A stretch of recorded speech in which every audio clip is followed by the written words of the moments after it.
Here's a question I want you to sit with for a second. What if the American Revolution had ended in the winter of 1776, not with a dramatic last stand, not with a speech that echoed through the ages, but quietly, with an army just dissolving, men walking home, enlistments expiring, a commander-in-chief writing to his cousin that, in his honest opinion, the game was pretty near up. That's where we were. That's how close it got. And then, on the morning of December 26, 1776, on the frozen streets of a small New Jersey town, George Washington pulled off one of the most audacious military maneuvers in the history of warfare. The battle was over in less time than it takes to watch a football game, and when the smoke cleared, the revolution, which had been gasping for air, was alive again. I want to tell you that story today. Not the cleaned-up version they put in the textbooks, where Washington stands heroically in a boat and everything works out fine. I want to tell you the real version, the one where the army had no shoes, where the river was choked with ice, where the plan almost fell apart before it began, and where the victory that changed everything was won by men who had every reason in the world to give up and didn't. Because that's the version that actually tells you something about this country. Let me take you back to the fall of 1776, because you need to feel how bad it was before you can appreciate what happened next. The Declaration of Independence had been signed just 5 months earlier. The words were extraordinary, self-evident truths, unalienable rights, the consent of the governed. But words on paper don't stop muskets. And by August of 1776, the British military machine had arrived in New York in force, the largest expeditionary army the Crown had ever assembled in North America. Tens of thousands of professional soldiers and Hessian mercenaries, backed by the most powerful navy on the earth, and they set about the business of ending this rebellion efficiently and professionally. They defeated Washington on Long Island. They pushed him off Manhattan. They routed him at White Plains. They captured Fort Washington on the northern tip of Manhattan and took nearly 3,000 American prisoners in a single afternoon, the heaviest single blow of the entire northern campaign. And then they crossed the Hudson, took Fort Lee in New Jersey, and began chasing what remained of the Continental Army south through the state. The retreat was brutal. Washington had started the year with something close to 25,000 men. By December, that number had collapsed to roughly 4,300 effective soldiers. Desertion was rampant. Men were sick, starving, and dressed in rags. Some of them had no shoes at all. And historians working from accounts of that period have noted that soldiers were literally leaving bloody footprints in the snow as they marched. And here's the thing that made it even more desperate. Most of those soldiers' enlistment periods were set to expire on December 31st. If Washington didn't do something, if he couldn't give these men a reason to stay, the Continental Army would essentially cease to exist when the new year arrived. Washington himself, in a private letter to his cousin Lund Washington in Virginia, wrote something that should stop us cold. He wrote, "I think the game is pretty near up." The man who would become the father of this country wasn't sure the country was going to survive the winter. And the British knew it. General William Howe, the British commander, was so confident that the rebellion was effectively finished that he decided to go into winter quarters. He established a chain of garrison posts across New Jersey and settled in. European armies didn't fight in winter, it simply wasn't done. And one of those garrison posts, the most exposed one, the one sitting out on the edge of the Delaware River in a small town of roughly 100 houses, was held by a force of Hessian soldiers under the command of Colonel Johann Rall.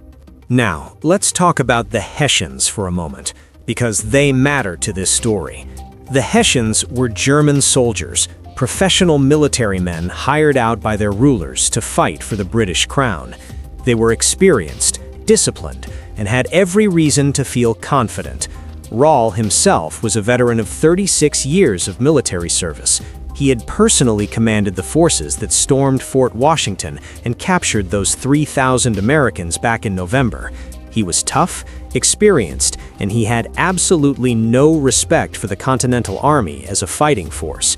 When loyalists in the area, Americans who remained loyal to the crown, came to warn Rall that Washington might be planning an attack, he reportedly dismissed it outright.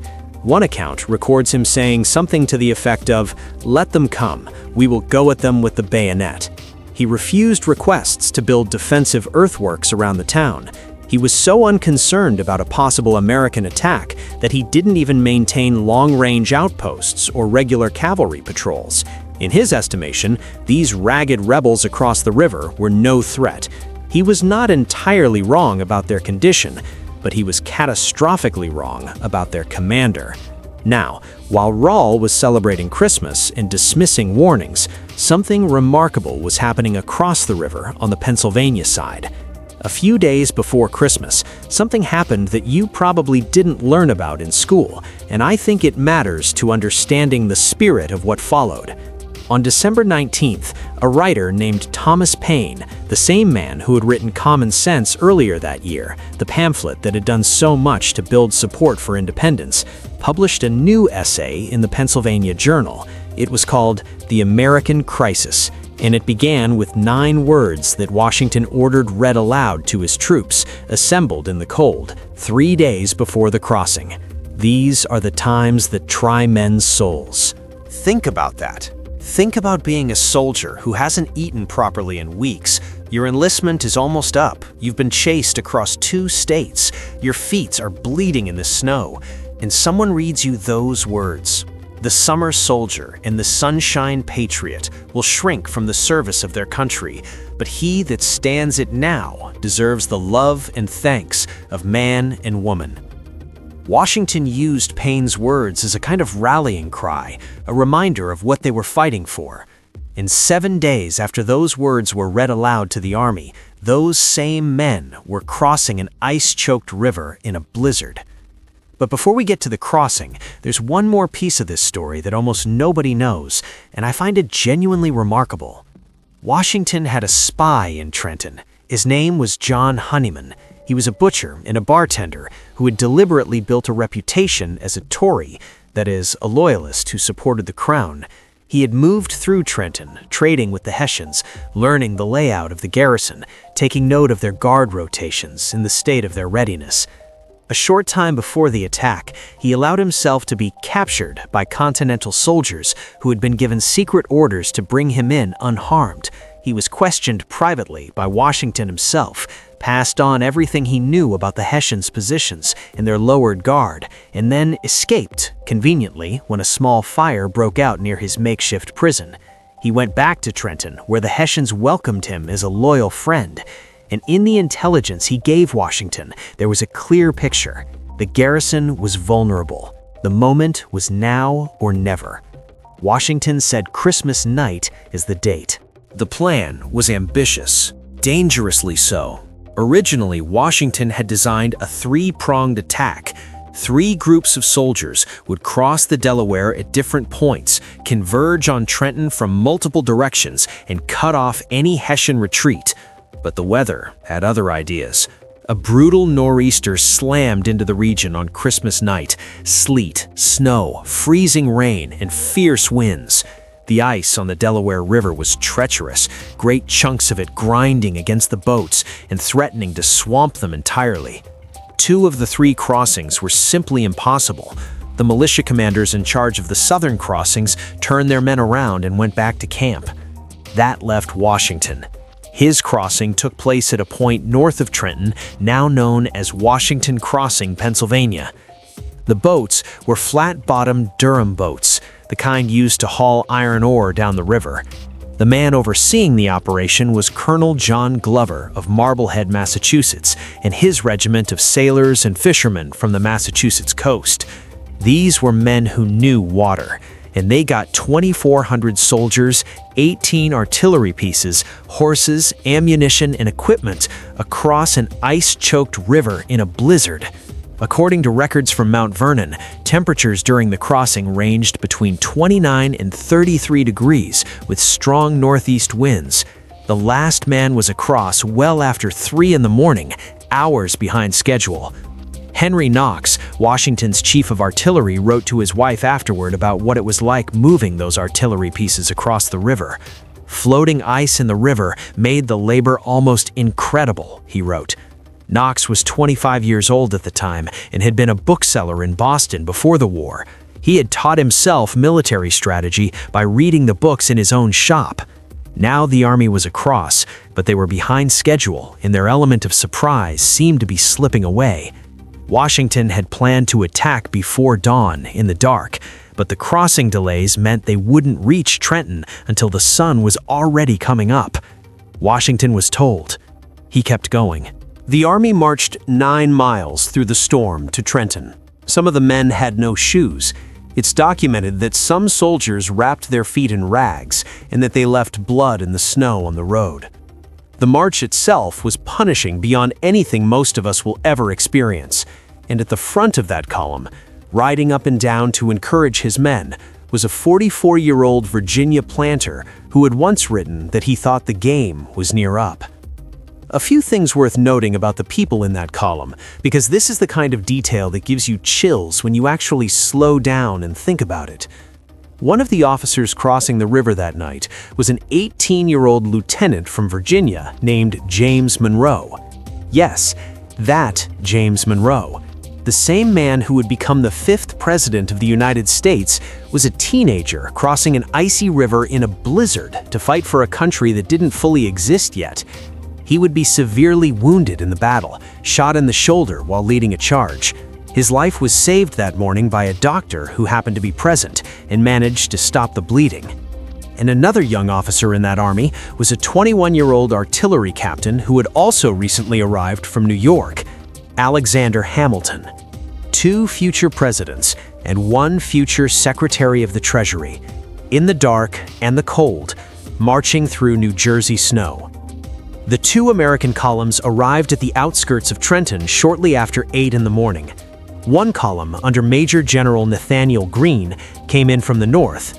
The other, under Major General John Sullivan, pushed in from the west. And what they found was a garrison that was, as one American officer later put it, caught almost completely by surprise. Rall had been at a Christmas party the night before at the home of a prominent local merchant. He had gone to bed late. When his men woke him to report that the Americans were attacking, he had to be called 3 times before he responded. Stories have circulated over the years about the Hessians being drunk from Christmas celebrations. Historians debate the extent of this, and some sources suggest it may be exaggerated, but what is beyond dispute is that the garrison was exhausted from weeks of harassment by American militia. Their guard was down, and their commander had dismissed the possibility of a serious attack. The American artillery, Knox's 18 guns, were positioned at the top of the town's main streets, firing down the length of them. The Hessian soldiers who poured out of their barracks to form up and respond found cannon fire raking the avenues in front of them. Rall tried to lead a counterattack, attempting to rally his men for a bayonet charge. He was shot from his horse, mortally wounded, and when their commander went down, the Hessian resistance collapsed. Some Hessians managed to escape. They broke south across Ossipaint Creek before the Americans could fully seal that route. But the main garrison was surrounded and overwhelmed. In roughly 90 minutes of fighting, it was over. The numbers, when you look at them, are almost unbelievable.